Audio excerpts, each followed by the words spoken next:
This ain't just a channel, this is BBTV. Welcome to What the Fork Wednesday, the stories that make you stop, blink twice, and ask yourself how this is real life. Logic has left the building. Let's begin. A boss be rising, BBTV's igniting, turn the volume up, yeah, the whole world's invited. From the gravel road to the neon dream, she built an empire out of broken wings. Boss be rising, sky ain't even the ceiling when she hits go live, everybody feels it.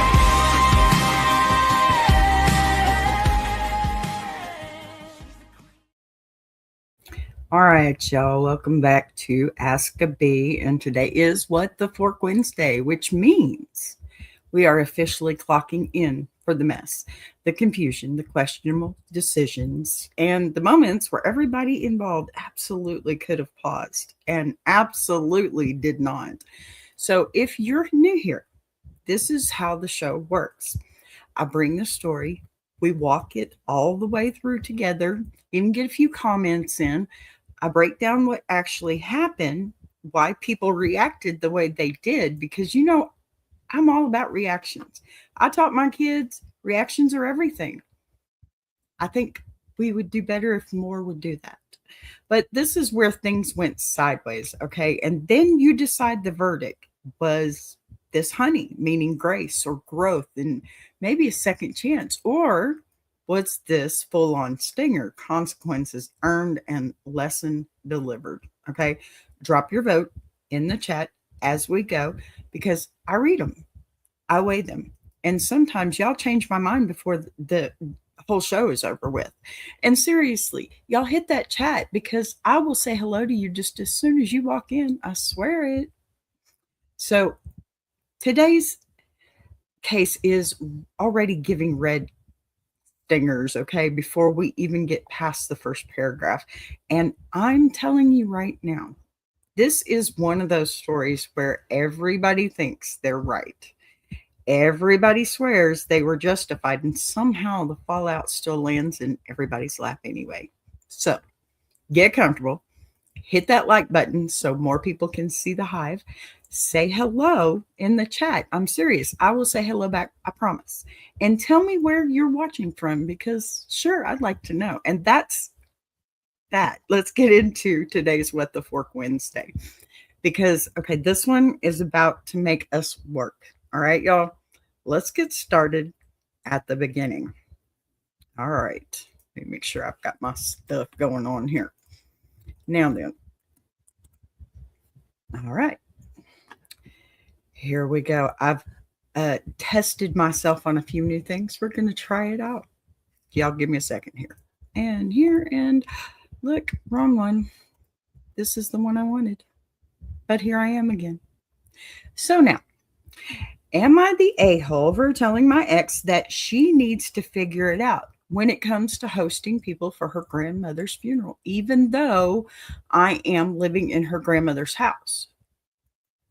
Ruh-roh. Why are you in her grandmother's house? My ex and I got divorced earlier this year. When we were married, we bought her grandmother's house.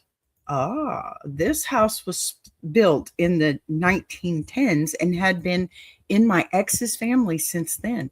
Wow. There's some history there. It is quite large. It was de facto the house where my ex's family would stay when they came into town for anything. This continued into our purchase of the house and was a part of my decision to divorce her. Uh-oh. When we bought it, we primarily used my premarital savings and inheritance. Uh-oh. That was 5-ish years ago when we got divorced. The court determined that the bulk of the house, 90%, belonged to me in accordance with the post-nup agreement.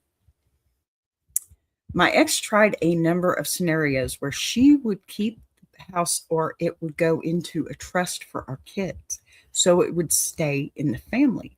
The only thing I would agree to is selling the house, her buying me out or me buying her out.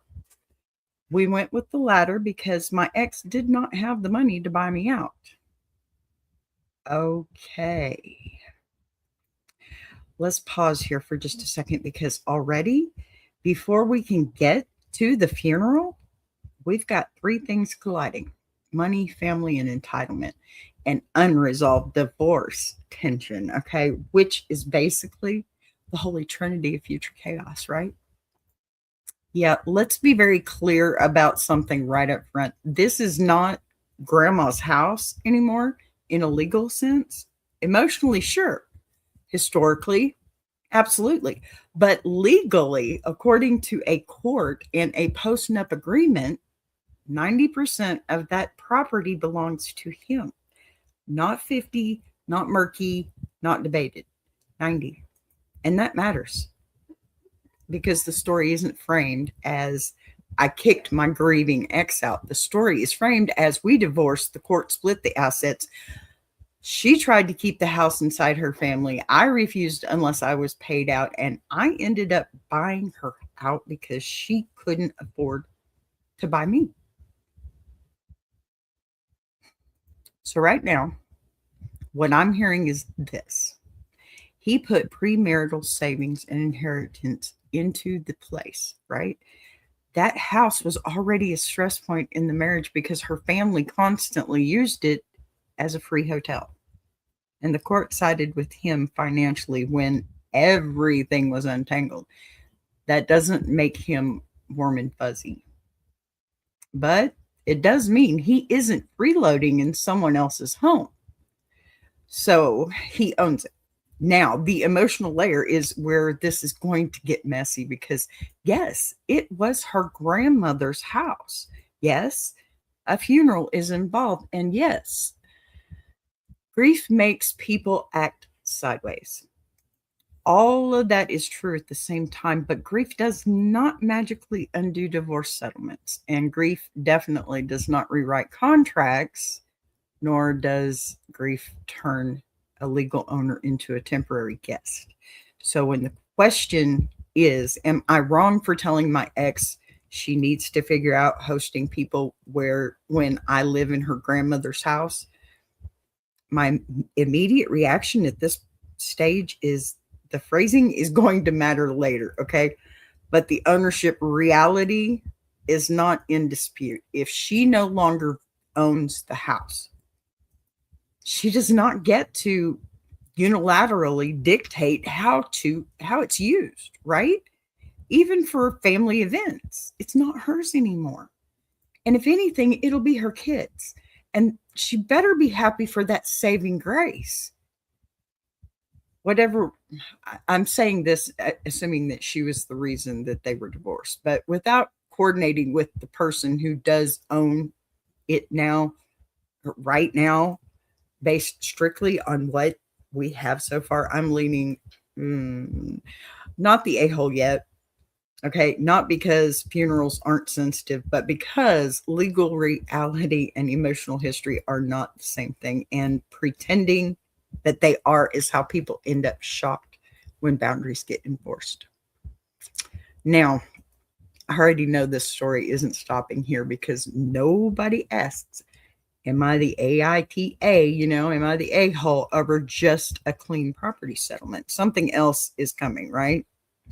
That something is probably where the tone changes. So let's keep reading. The day after Christmas, my ex's grandmother died. She had been sick for years, and the reason we bought the house is because she could no longer live on her own and desperately needed money for end-of-life care. Anyway, yesterday afternoon, my ex's cousin shows up at the house with his family. What? We haven't told him? He drove into town for the funeral on Thursday. Apparently, he and his sister texted my ex and said that they would be staying at the house, insider family term for my house. And she indicated she was okay with that. Oh, why would she do that? That's not her place. So I called my ex and asked her why she volunteered my house for hosting people. Good question. She apologized and said she had been running around getting things done for the funeral, but she asked if I would be willing to host because they really do not have space for people without using the house. I told her no. Good for you. And that they need to get hotels or whatever else arrangements. She said they do not have money to get everyone hotels and people are struggling financially. There is plenty of extra room in the house. They could just be in the finished basement with their own bathroom, kitchen, entry, and exit. I told her no. Good. Stand your ground, people. She got quite upset and hung up on me. I told the cousin and his family that they cannot stay. Am I the a-hole? No. No. So now that we have the second half of the story, this is where the emotional pressure really turns up, right? Because now we're no longer talking about abstract property rights or old divorce paperwork. We're talking about a death in the family, people traveling for a funeral, relatives already showing up with bags in hand, and a woman who is clearly overwhelmed trying to juggle logistics while grieving her grandmother. So, yes, I fully understand why the situation feels explosive from every angle, right? Got to give her that little bit of grace. You got to. Hey, Sage, how are you, friend? Good to see you. How you been? So, but understanding why someone behaves badly is not the same thing as saying they were entitled to do what they did. She had no right. I mean, he could have been a little bit, more, but she had no right. So let's start with the cleanest piece of this. Okay. The ex-wife absolutely should not have told her cousin and sister that they could stay at the house without clearing it with the person who currently owns it. I mean, that's just common sense, right? Full stop. It does not matter that the house used to belong to her family. It does not matter that the basement has its own kitchen and entrance. It does not matter, okay, that people are struggling financially or that hotels are expensive. Those things create sympathy. Understood. They do not create authority, though. She no longer owns the home and she does not get to offer it up as lodging like nothing has changed, especially when the story itself tells us that her relatives treating the place like a permanent crash pad was part of part of what contributed to the divorce in the first place. Hey, Paul, how you doing? Good to see you. So that history makes this even more sensitive, not less, right? Because from his perspective, it isn't just about one funeral. It feels like the exact pattern that blew up the marriage, trying to restart the moment emotions got high. Now, on his side, saying no is not cruel in and of itself. Okay, it's not. Boundaries are not cruelty. Protecting your home is not cruelty, and refusing to reopen a dynamic that damaged your marriage is definitely not cruelty. Okay, get that straight, please. Y'all hit that like button while you're here. So people love to pretend that empathy ends or means sacrificing yourself whenever someone else is hurting, and that sympathy is not true. It's not. Most definitely not. Empathy can coexist from firm limits. And in this case, he was well within his rights to say, I'm not hosting extended family here. They need to get hotels or make other arrangements, even if that answer disappointed everyone. Where things start to get messy, I guess, is how it unfolded after, that first refusal. Because once his ex explained that she was overwhelmed, that money was tight for relatives. Of course it was. Anything to get one over, right? And that they were scrambling to make arrangements. This became less about who legally owns the house and more about how much grace you choose to extend when people are under real stress. Personally, I would have been a little more graceful about this, I think. Yeah, probably. He didn't owe them his home. But the emotional temperature of the moment meant that the delivery was always going to matter just as much as the decision did itself. And then we hit the part that makes a lot of audiences flinch. Instead of telling his ex, you need to handle your family and let them know they can't stay, he went directly to the cousin and told them they have to leave. That movement is efficient, but it also is blunt.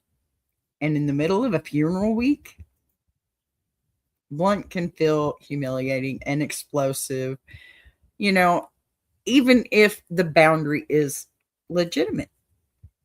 That gives me an idea. I should tell a busload of strangers they can stay at my ex-wife's house. Maybe I should have asked her first. You should do that, and you should make a video of it, and you should show it to me because I need that kind of laughter in my life. Seriously, please do it. Please, Sage. That is perfect. I'm telling you. All right. So when I weigh this whole thing, honestly, I am not comfortable calling him heartless, and I'm not comfortable calling her entitled in a vacuum either. She made a real mistake by volunteering a house she doesn't own, okay? And trying to fix it after people were already on the doorstep. That created the entire crisis. Come on. He was justified in refusing to host and in protecting himself from a pattern that already hurt him before. I get that. I do. I really do. I guess I'm more empathic. I bet that. Yeah. I'm more empathic, I guess. I would feel bad for not saying no because of the funeral. But at the same time, the lack of any attempt to soften the blow, no offer to help coordinate cheaper hotels, no suggestion of splitting costs, no letting his ex be the one to break the news to her family is what keeps this from being a clean slam dunk in his favor. So, yeah, if I'm giving this a B verdict, it lands here. Honey for enforcing the boundary, stinger for the delivery. Okay. Reactions are everything. Don't react at first. I don't care what kind of time crunch you got going. Don't react. This is what happens when you do. Okay. So not because he was wrong to say no. All right. But because when grief is involved, the way you say no can either keep a situation from detonating or pour gasoline on it, right? And in this case, he chose the version that made everything burn hotter than it probably needed to. All right, now let's see what happens next because something tells me the comments are about to be split straight down the middle on this one. A little bit nervous, to be honest, okay? We do have an edit and a couple of comments that I pulled because, yeah, I'm good like that. So here's the edit.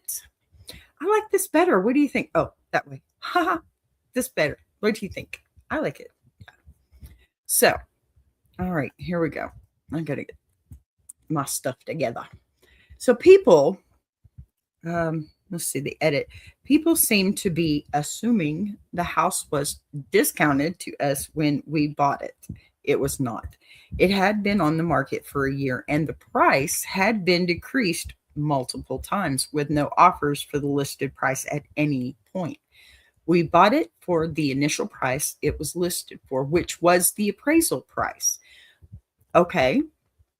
Okay. Good. So the second one, my personal preference was that my ex buy me out, or second edit, my ex buy me out of the house. She did not have the money to do so. My next preference was to sell the house. My ex begged me to keep the house, so I agreed to do so. Okay, good job. Number 3, the trust idea she had would mean putting the house in a trust with a life estate to me and the remainder to my son. Good. This would effectively prohibit me from selling the house. I have no intentions of selling now, but I refuse to put myself in a position where I cannot sell in the future if I decide I need to do so. Good job. I agree. But I do have a trust for my son now. He's 3 years old, where he will inherit my assets at the time I die. Good. Okay. This is good. This is good. So this edit actually matters a lot. It gives a little more context because what he's doing here is responding to the most common assumptions people were already making about him, right? That he somehow swooped in and bought a family home at a discount, that he forced his ex out against her will, okay? Or that he refused the trust option of spite. And when you line those clarifications up, they do soften the position in some important ways. First, the pricing piece changes the tone. If the house had been sitting on the market for a year and he paid full appraisal price instead of getting, some sentimental sweetheart deal, ice falling off of the roof today, that undercuts the idea that he exploited the situation to grab a family property cheap. That makes this a standard purchase, I would think, not a predatory one. Second, the buyout issue is important because he's making it clear that he wanted his ex to keep the house if she could, afford it. Obviously, she can't. And when that wasn't possible, he even preferred selling it outright, which would have fully closed the chapter for both of them. So the fact that she begged him to keep it is a big detail because it means the current arrangement wasn't something he imposed on her. So that kind of takes the stinger out a little bit for me. It was something she actively pushed for. And third, the trust proposal explains why he bought, a life estate trust that prevents him from ever selling the property. It's not a neutral compromise. That is a permanent legal restriction on his finances and house security. And refusing to lock yourself into something like that when you are newly divorced and trying to rebuild stability, it's not unreasonable at all, especially when you already have a separate trust set up to leave your assets to your child. So taken together, this edit, it pushes the needle further in his favor, I think. More honey there. And I don't mean needle by stinger, right? It doesn't change the fact that funerals are emotionally charged and that compassion still matters in delivery, but it does reinforce that he has consistently tried to handle the house in a fair, future-proof way rather than out of vengeance. So with this new information layered in, my B verdict stays the same on the hosting decision. He was within the rights to say no, right? But the context makes him look more reasonable overall. And if we're sliding the needle, this edit nudges him closer to a solid honey than where he was before. Absolutely. All right, so I have comment. The first one, exactly why it doesn't last for very long. People realize it's a full-time job and they're not qualified for it and give up. True. Elder care is not a walk in the park. No, it is not. As for the house, that means someone needs to keep showing up to maintain it and making sure it's not falling apart, taking care of the lawn, paying taxes if they're in a state where that's applicable, fixing what needs to be fixed, given it was an elderly woman's house and probably hadn't been maintained. There are a lot of factors at play here. What they shouldn't have done is assume that it was always going to be in the family if none of them wanted to move in and take care of it. Amen. All right. Especially if they knew the original poster paid the majority of the money buying it. It's wild they assumed it. True. Because they must know about the divorce. Yeah. So this person, you know what, is making a really solid point, because sentimental homes don't pay their own taxes or fix their own roofs. Let me tell you, I am dealing with that myself. If I could pay my delinquent taxes right now, I would, and I'm trying. So y'all hit that like button so more people can see me, please. But listen, a century-old houses, okay, especially, are basically a full-time responsibility, whether relatives are staying there or not. And you know what? It's a blessing and a curse to be an only child, and that's what I am. And I feel really bad for these people. So the assumption that something automatically stays in the family only works if somebody in that family is actually living there, maintaining it, footing the bills. And in this case, that clearly wasn't happening, since the original poster paid most of the purchase price, right? And later ended up owning the majority after the divorce, which makes the family's continued expectation that they can treat it like a free hotel feel disconnected from, you know, reality, especially when they absolutely know the marriage ended. So while grief explains the emotional reaction, it doesn't justify ignoring the practical and legal situation on the ground. And this comment basically reinforces why the original poster's boundary wasn't outrageous. It was overdue. It's crazy. So, okay, the second one, it's the most beautiful and most devastating thing we've done. My grandmother has been living with my mom for 15 years at this point. She sank into a severe depression when my grandpa died. I'm so sorry to hear that. Then started to show symptoms of dementia and Parkinson's. So my mom decided to take her in. I'm so happy for your mom. Good job, Mom. What followed were 15 years of agony as she watched her slowly wither away. She is on her deathbed now, and the hospice nurse visiting told us it's a matter of hours, a few days at most. I'm so sorry for you, honey. You basically watched your loved one fade away, deal with the good, the bad, and the disgusting aspects of aging, and then they die anyway. And you'll blame yourself for not doing even more. I wouldn't do it any other way, and neither would Mom, but it's difficult. Amen, sis. Amen, sis. Oh, goodness. I mean, we've all been through loved ones passing, watching them age. So it's hard. And sometimes it's raw. Like right now, it kind of is for me. So this comment, it adds a really important layer, because it reminds everyone that elder care isn't theoretical. It is exhausting, heartbreaking, and relentless in a way that people who haven't lived through it sometimes underestimate. And the writer isn't defending entitlement so much as explaining the emotional toll of watching someone decline for years while doing everything humanly possible to keep them safe and dignified. I mean, there's that word. That's the most important word, right?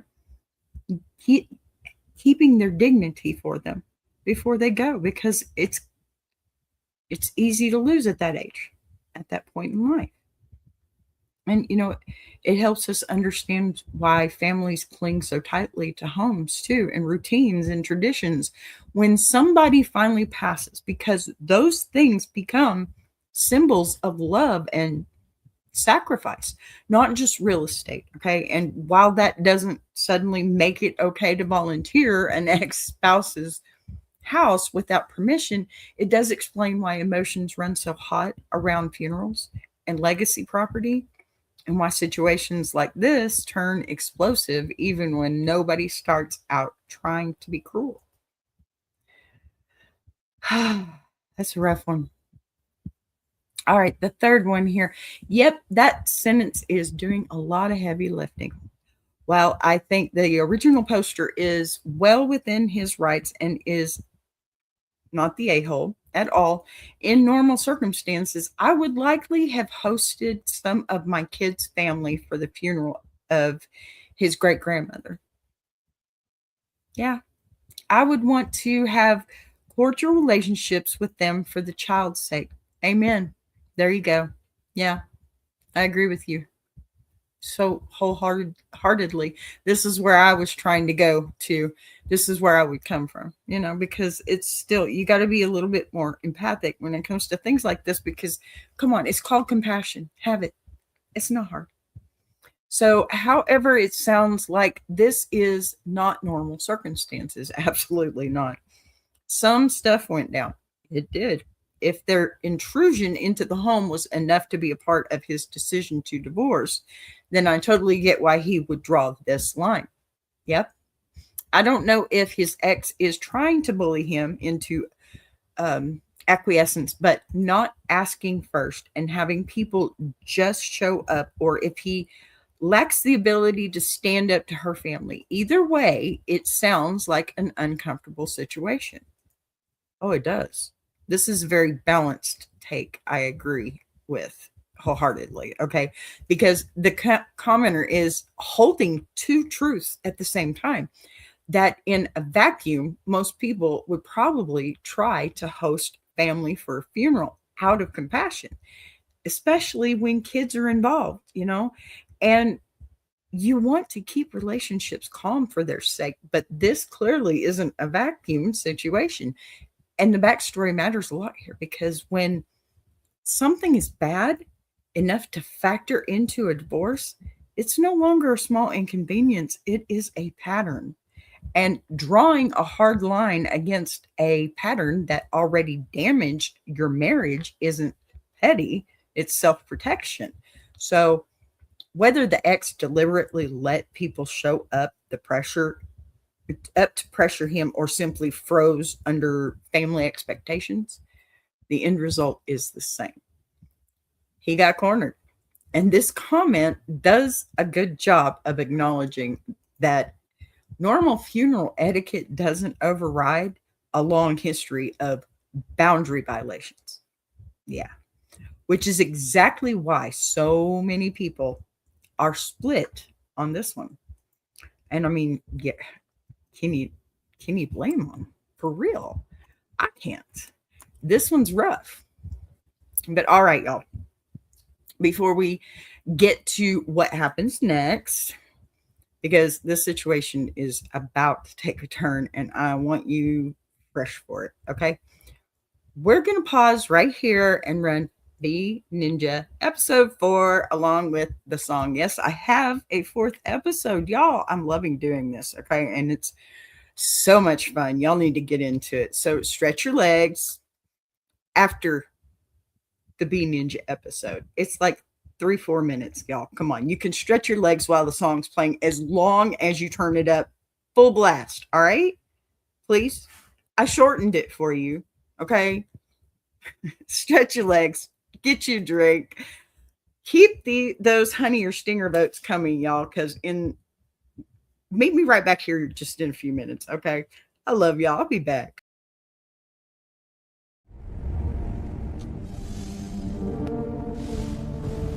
In every neighborhood, there are moments people try to shrink with language, moments they want to call nothing because admitting what they did would take more courage than brushing it off. And tonight's case begins with one of those moments. when a porch went quiet after a loud argument and a nest full of baby birds didn't survive it. Everyone slow down for a second, because yelling isn't going to tell me what happened, and the truth always comes out cleaner when people stop talking long enough to hear themselves think. So let's start from the beginning and pretend nobody here is in a hurry to rewrite the order of I events. clean my porch, that's it. Birds make messes, and I'm allowed to take care of my own place without the whole block acting like I committed a felony. You're allowed to talk, but you're not allowed to rush past you saw first. Who was here with you and why 3 people were already yelling before that broom ever hit the railing? And while you're doing that, I'd like to know if anybody tried calling animal rescue.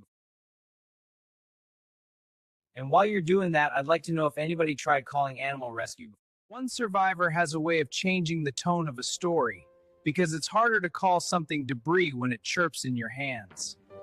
Class dismissed. Now, to review the evidence.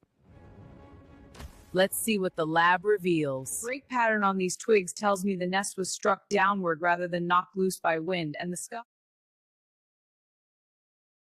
which means this wasn't a careless bump while carrying groceries. It was at least 2 deliberate swings delivered after the nest had already fallen. 2 swings matters, because accidents usually stop the first time something goes wrong and decisions usually don't. So I'm going to ask you again whether you knew there were baby birds in that nest before you picked up the broom. I knew there were birds around, sure, but people are blowing this way out of proportion and acting like I'm some kind of villain over a porch problem. Nobody called you anything yet, but you are answering every question sideways instead of straight ahead, which usually means you know exactly why the neighbors were upset before anybody ever raised their voice. And for what it's worth, the species Mama's describing is protected this time of year, so porch problem and wild libations depending on what you did next.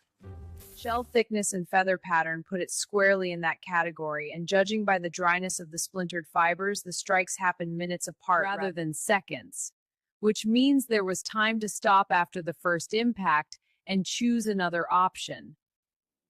Evidence doesn't argue, it simply waits for people to explain themselves around it. Here's what I'm hearing, and tell me where I'm wrong, because this is the part where stories usually fall apart. You saw the nest, you heard neighbors telling you there were babies inside. You decided the fastest way to end the argument was to remove the problem. And when the first swing didn't finish it, you tried again. I didn't think it was that serious. People almost never do in the moment, is exactly why the moment is the thing we judge, not the excuse that comes later. And before this goes any further, understand that what happens next depends entirely on what you decide to do right now, not on how loudly you insist this shouldn't matter. There are 3 licensed wildlife rehab centers within 20 miles. The cost of emergency care is predictable. Replacement nesting platforms can be built under supervision, and volunteer restitution is often accepted in cases where the responsible party cooperates early. Or the authorities handle it, and the process stops being flexible. So we negotiate. Exactly, while we still can. Bee Ninja's world, mercy isn't something you stumble into by accident. It's something you walk toward on purpose. So here's the fork in the road. You pay for the rescue and treatment of the surviving chick. You fund proper nesting structures for the season. You work with conservation groups, and you own what happened in front of the people who watched it. I make this out of your hands completely. You're saying I have to pay for all that? I'm saying you already did something that can't be undone, and what you do next decides whether the rest of the story is about repair or consequences. Honey or stinger? Choose carefully.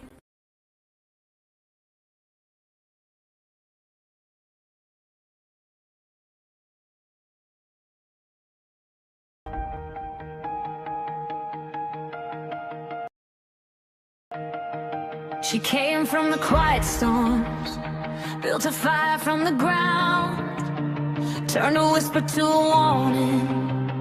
Now her voice shakes the town. Every setback was a lesson, every doubt became a key, unlocking something bigger. That's the rise of Boss B. When the lights go low, her vision hits high. She built a whole damn network off a promise and a try. Every sunrise, every moment, she's stacking legacy.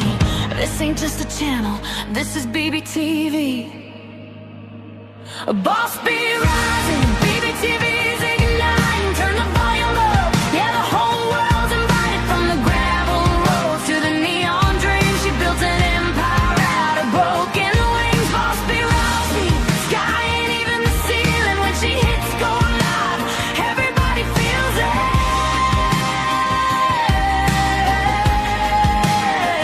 She's the queen of the comeback, the storm in the stream, crafting stories out of heartbeats, making visions out of dreams.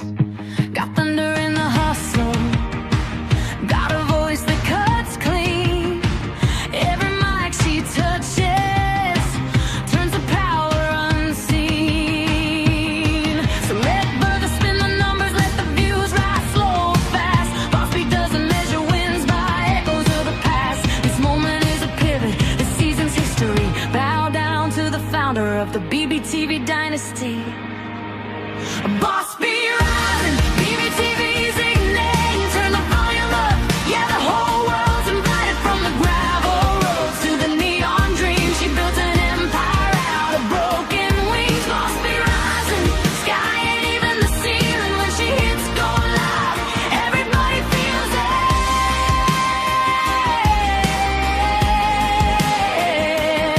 She's got fire in the head, it's got truth in the frame, got a heart that won't retire and a gift you can't name. Every loop, every letter, every dream she sets free, it's a love note to the world sign. Boss Beat.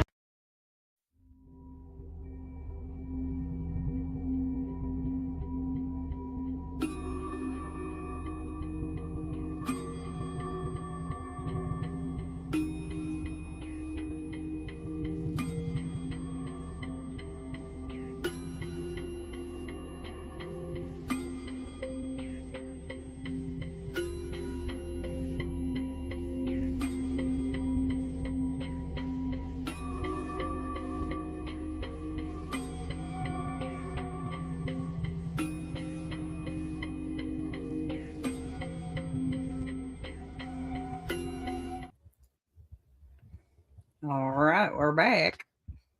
Let me pull this off here for a minute. Okay, so hope y'all like that new episode. Looks like I still got some kinks to work out, but hey, I'm learning.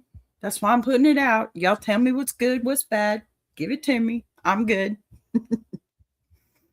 All right, so we're going to start the second half with an update. You know, I love me some updates, y'all. So a number of people have asked for an update. That would be me. Not much has happened until a few days ago. On Saturday, one of my ex's cousins, not the one who showed up at my door, we call him Dave, texted me. As you probably guessed from my original post, I do not have the best relationship with my ex's family. Yeah, enough said. This was true while we were together. However, I did have a good rapport. Rapport. Am I thinking about them? I don't know. With his particular cousin, or this particular cousin. Apparently, my ex and a number of the other family members had been talking bad about me in the family group chat. Of course they were. Dave reached out to get my side of things, but understood if I did not want to talk. I called him and relayed much of what I said in my original post in comments to him. So what I learned from my conversation with Dave is my ex told her family after the divorce that she still co-owned the house with me. Of course she did. Well, here you go. That I do not abide by the court's order regarding expenses for our son, and that she cannot afford a lawyer to fight me on it. Are you kidding me? Look, Bish. No. Okay, so this update changes the temperature of the entire situation yet again, because now we are no longer, my dog is drinking, y'all. Sorry. Save some for the fish, dude. because now we are no longer just dealing with grief-fueled assumptions, right? And poor communication, because we're dealing with misinformation being actively spread inside the family, and that matters a lot when you're judging intent, correct? Because according to Dave, who seems to be a relatively neutral party and someone that the original poster previously had a decent relationship with, the ex has been telling relatives that she still co-owns the house, and that the original poster is ignoring court-ordered expenses for their child and financially squeezing her. And if that is true, then suddenly the cousin's showing up with bags in hand, the family assuming they could stay, and the anger when he said no, stop looking like random entitlement and start looking like people who genuinely believed they were being locked out of a property their grieving relatives still partially owned by a man they had been told was already mistreating her. That tells me that the original poster walked into that confrontation already cast as the villain without knowing it. And that's huge, because you cannot fairly negotiate with people who think you are violating court orders and hoarding property that still belongs to their loved one. And that makes his refusal, oh my gosh, to host them feel a lot less cold and a lot more like the inevitable collision that happens when one side has been fed completely different version of reality. Hi, Patty friend. I'm so glad you're here, honey. No matter when you show up. I was late today too. As you can see, it is almost 3:00 today. Yeah, my internet, everything's melting, so everything's freaking out. It's crazy. I hate it. Y'all, Texas sucks. So while we still do not know whether the ex is lying outright, I mean, it kind of seems like it, but exaggerating to gain sympathy or framing loosely in a way that conveniently benefits her is what she's doing. The fact that Dave independently noticed enough hostility in the group chat to reach out and verify the story strongly suggests that the original poster is not imagining the smear campaign, which in turn, I think, makes the funeral incident feel less like a single tragic misunderstanding and more like the first visible blow up from weeks or months of behind the scene narratives that were being shaped, So in B terms, I guess, this update pushes him further towards Honey on the original boundary and starts shifting more on the moral weight onto the ex, right? Yeah, she gets a stinger. She gets she gets a couple stingers, that's for sure. Yeah. Because if she really is telling her family that she still owns the house and that he is refusing to support their son when courts have already ruled otherwise, she is not just overwhelmed by grief here. She is actively inflaming tensions and setting him up to look cruel. And that makes it even more reasonable that he is unwilling to reopen his home to people who think he is cheating her and abusing his power. Because hosting relatives who believe you are a deadbeat villain is not a natural or a neutral favor. It's walking into a hostile environment in your own home. Because remember, he's living here. And at this point, my verdict tightens up significantly, because the original refusal to host still stands as justified. The update makes his reaction more understandable. And the bigger issue now becomes whether the ex is misrepresenting legal realities to her family in a way that is reckless or, well, dare I say, manipulative. Amen. I said it, because that's exactly what it is, right? Because if she is, then she is the one manufacturing these confrontations. And until that gets corrected, the original poster is smart to keep firm boundaries and document everything. I can't stress that enough. Don't react, document. Because you know what? Funerals end. Unfortunately, they happen first. But false narratives inside families have a nasty habit of turning into permanent conflicts if nobody challenges them early. I set the record straight for him on both accounts. I own 100% of the house and bought her out of her 10% share. I also pay 100% of the medical costs and childcare, education costs for our son as ordered by the court. These are not hard things to write down. I also pay more than court ordered amount for child support. We talked a little bit more to catch up, and I thought nothing of it. Apparently, Dave decided to share the details of our conversation in the family group chat. Ruh-roh. Okay, on Monday, I got an angry long text from my ex about what Dave said in the group chat. Good. And that she wanted to talk. No. Thank you, drive through. Bye.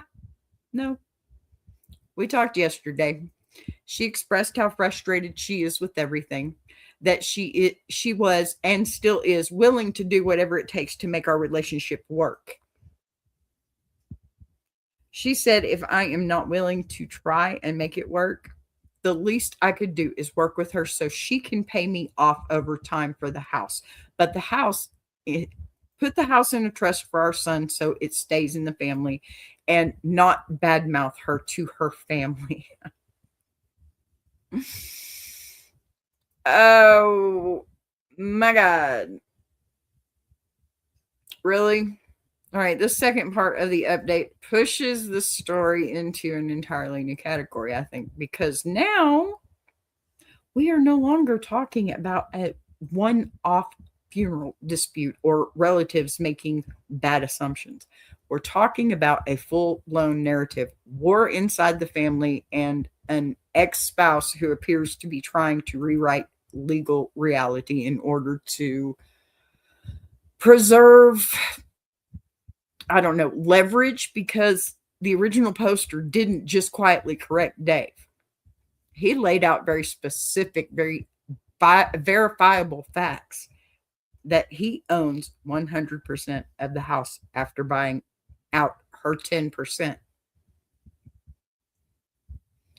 That he pays all medical and childcare and education costs for their son as ordered by the court, and that he even pays more than the required child support. The fact that Dave took that information back to the group chat immediately explains why the temperature suddenly exploded, right? Because if family had been told for months that she still co-owned the house and that the original poster was dodging financial obligations to the child, then learning the opposite would make people furious, and not at the original poster, but at the person who had been feeding them the earlier version, which is why her follow-up call is so revealing. Because instead of focusing on correcting the record with her family, she pivots to ask him to reconsider the divorce, to work with her so she can slowly buy the house back, to place it in a trust that would keep it in the family, and you know what, to stop bad-mouthing her. I got a few choice words for her. I'll be good this time. So even though what she actually did was state court orders, okay, and financial facts to someone who asked for his side, and that combination is extremely telling. Okay, she is upset that the narrative slipped. That's what she got caught. That's the problem, right? She is trying to reopen negotiations that were already legally settled, and she is framing factual corrections as attacks on her reputation, which is a classic pressure tactic when, you know, someone realizes their leverage with outsiders depends on controlling the story. And while grief, financial stress and divorce fallout absolutely make people desperate. They do not justify misrepresenting ownership or child support arrangements to relatives, okay? Especially when those relatives are then acting on that misinformation by showing up at someone else's house expecting lodging. So at this point, be wise, okay? The needle swings even harder towards OP being original poster, being justified in drawing hard boundaries because he is not refusing out of spite. He is protecting himself from a family that, based on what he was told, genuinely believed he was cheating their loved one, and that is not a safe or neutral environment to invite into your home. And the ex's request that he restructure property ownership again through a slow buyback or a trust after the court already ruled, combined with asking him to stop correcting false claims, reads far less like a grieving person seeking peace and far more like someone trying to regain financial and symbolic control through social pressure. I got a few choice words for her to be, all four-lettered ones. Amen, sis. That's exactly what I'm talking about. And one of them starts with a C because, yeah, you are. Sorry, I hate that word. I don't use that word, but that's the first thing I thought of when this thing went over. So, okay, my verdict here. This update solidifies him firmly, not the a-hole, right? There's no way he's in that territory. It strengthens the case that the ex has been misrepresenting facts to rally her family and makes it completely reasonable for him to refuse to open or reopen property negotiations or host relatives until the truth is fully acknowledged, because cooperation cannot exist when one side is quietly telling everyone a different story behind the scenes. I mean, you can't expect that. That's crazy. Oh my goodness. Okay. 2 more sections on this one. I reiterated that there are no circumstances. There we go. Under no circumstances under which I would want to be with her. Good for you. And for all that lost my lip jargon, let me just say, he don't want to be with her. Okay? That's what that meant. Sorry. The least of which is that she is actively lying about me in our divorce to her family, right? I also restated that I will not let her pay me off for the house because it will take her decades to even pay me back for how much money I have put into the house. Even if there was no interest, I will not put it in a trust because the type of trust she wants is specifically designed to prevent me from selling the house in the future if I need to do so. I also stated that I did not ask Dave, Otto, stop whining at me, please. I'm trying to get through this. I'm trying to read, dude. This dog, I swear to God. Oh, there he is, Patty. You see? There he is. This is my boy. God. He's a slobberer. Let me just put that right there. You saw him. If you didn't, rewind. He's right here. Okay, I also stated that I did not ask Dave to share any of our conversations, and everything I said to him was 100% factual. It was. I mean, judging by what you've said so far. I told her moving forward, I am doing no more than what I am legally obligated to do for her. There you go. Yes. I'm glad you got to see him. Quit, Mo. That's the other one. He's the little one, thinks he's bigger. See, I will only pay the child support amount that is legally required and not a cent more. I will put the extra I was paying towards the money I was already setting aside for our son. If she wants to buy the house, she can at fair market value, but I will sell the house if or when I feel it is appropriate for myself and our son, regardless of what her or her family want. If or when I sell it, I will get the highest price possible, regardless of whether that person is part of my ex's family. And if her family keep being a problem about the house, it will probably be sooner rather than later. Good for you. She left mad, but that is where things stand. Amen, sir. Thank you. That's awesome. Yes.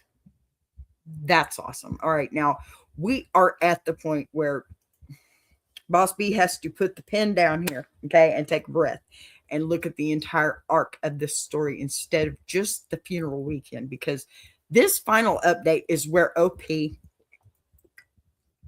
finally stops negotiating emotionally and starts drawing legal and financial lines in permanent marker. And while some people are going to recoil at how hard and absolute that conversation sounds when you zoom out and stack every piece of information we've been given, the divorce, the court papers, the orders, the attempted trust arrangement that would lock him into never selling, the misrepresentations to family, the pressure campaign through relatives, requests to slowly buy him out over decades, and the framing of factual corrections as bad mouthing.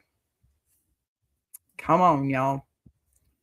What he actually did here is he shut down a pattern of manipulation and reset the relationship strictly to co-parenting boundaries. Don't blame you, because telling your ex that reconciliation, I can't talk, is off the table when she is simultaneously lying about you to her family. It's not cruelty. Bubba, come on. It is self-protection, okay? And refusing to renegotiate property terms that were already settled by a court is not spite. It is basic financial sanity, especially when, the proposed alternatives would leave him unable to sell an asset that represents most of his investment. And yes, tightening his support payments down to exactly what is legally required will strike some viewers as petty. But he was explicit that he is still setting that extra money aside for his son rather than cutting the child off, which matters. And more importantly, he is responding to a situation where goodwill was being used against him socially. So this final update, it cements the shift we saw earlier. This is no longer about hosting cousins for a funeral. This is about an ex attempting to use family pressure and misinformation to regain control over a house she no longer owns. And the original poster deciding he is done playing along with that dynamic, which, okay, that makes his stance firm but reasonable. And, from a B perspective, my verdict would be solid. He is not the a-hole. Plenty of honey there, with the only caution being that when you fully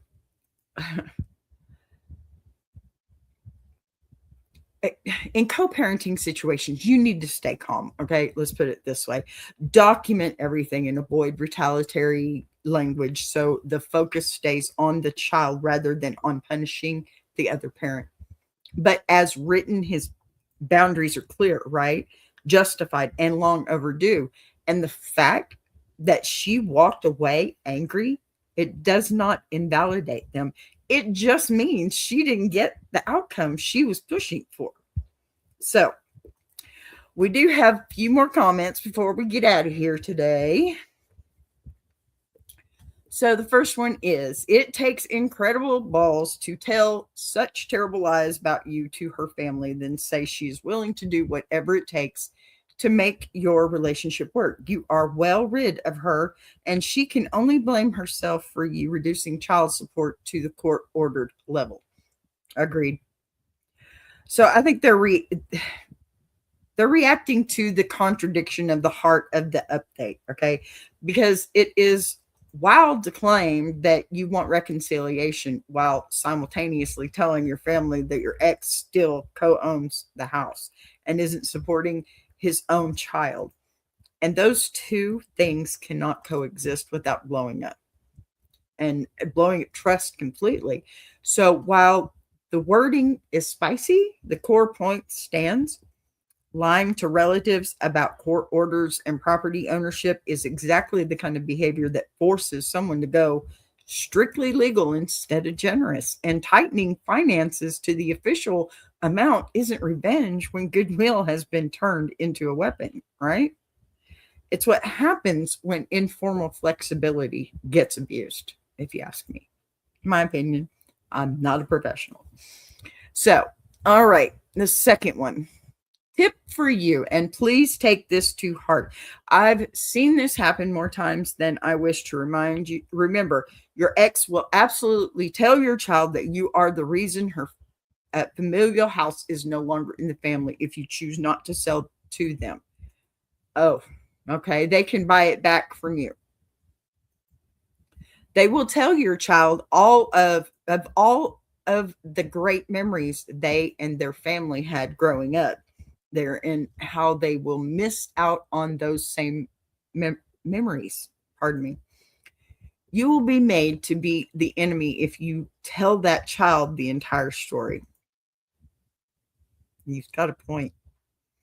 I've seen this happen at a lake 4 times. A lake. And I'm 40 years old. Here's your strategy. You tell the entire family to create an LLC with shares based on the amount that can be contributed or financed. Purchase the property from you so they can keep it in the family and all have equal shares in the property for them and their children. Then you watch as the family tears themselves apart. Okay. I mean, okay. Who does maintenance? Did everyone contribute to taxes and water and gas, electrical?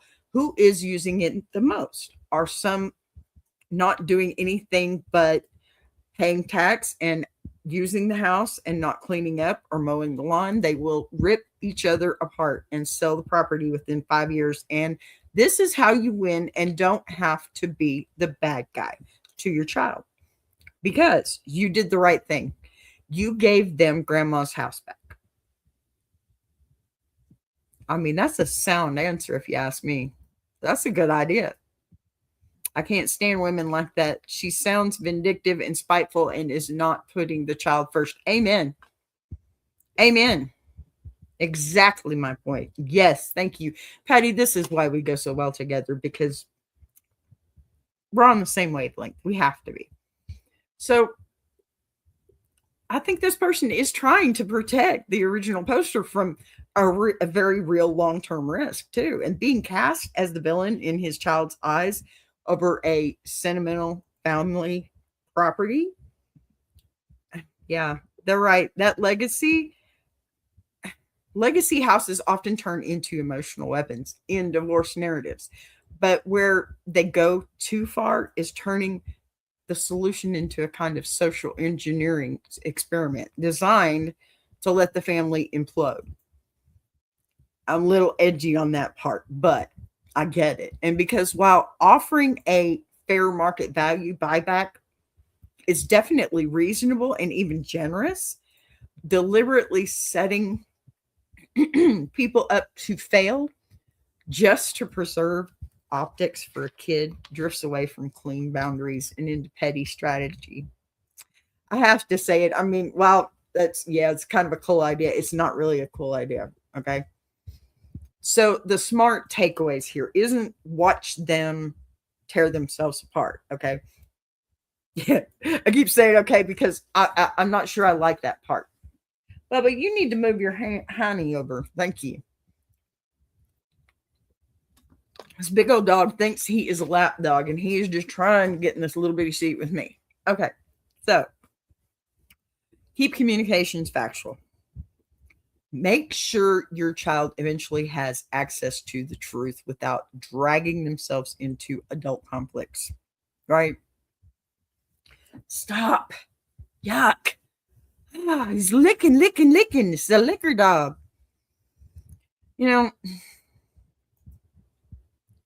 I don't agree with that last comment.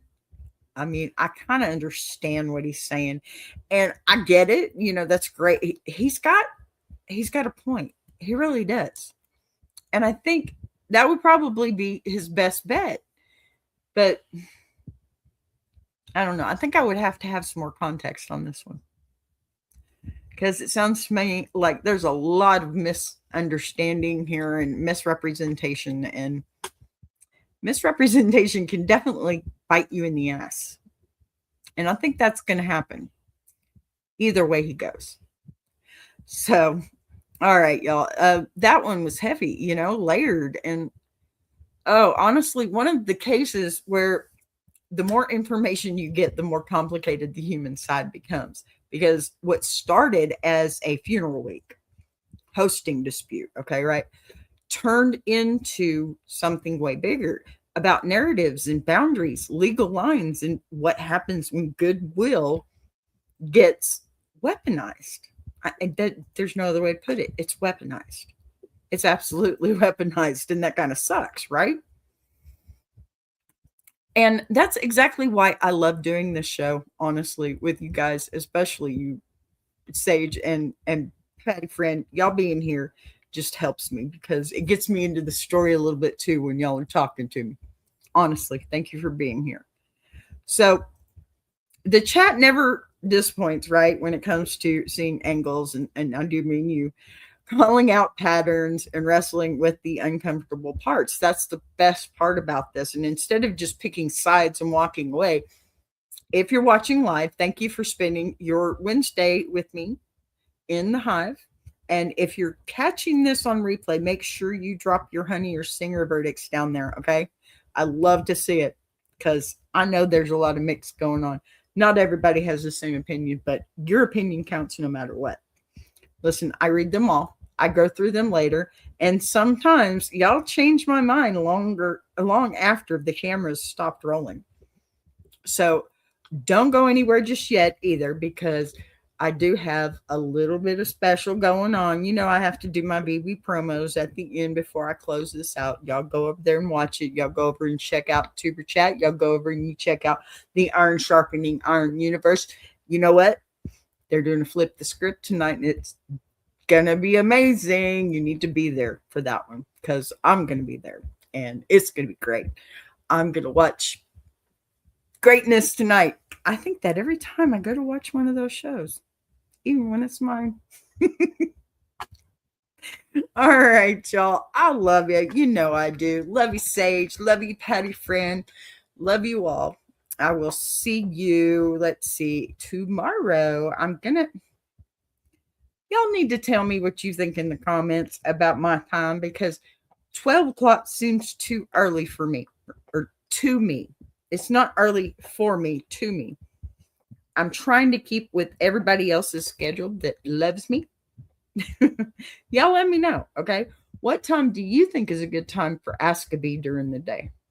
Every day. We're going to take a poll on this stuff and everything. Y'all go check it out. I love you too. See you soon. Tomorrow, in fact. Bye. I want to take a minute to shout out Tuber Chat. If you're a creator who's tired of surface level advice, says, and actually wants to understand how YouTube works, that's the space. It's real conversations with real creators who are in the trenches, building channels, testing ideas. No posturing, no gatekeeping, no fake guru energy, just people sharing what's working, what isn't, and why. If you're serious about growing, learning, and not doing this alone, check out Tuber Chat. The link is in the description.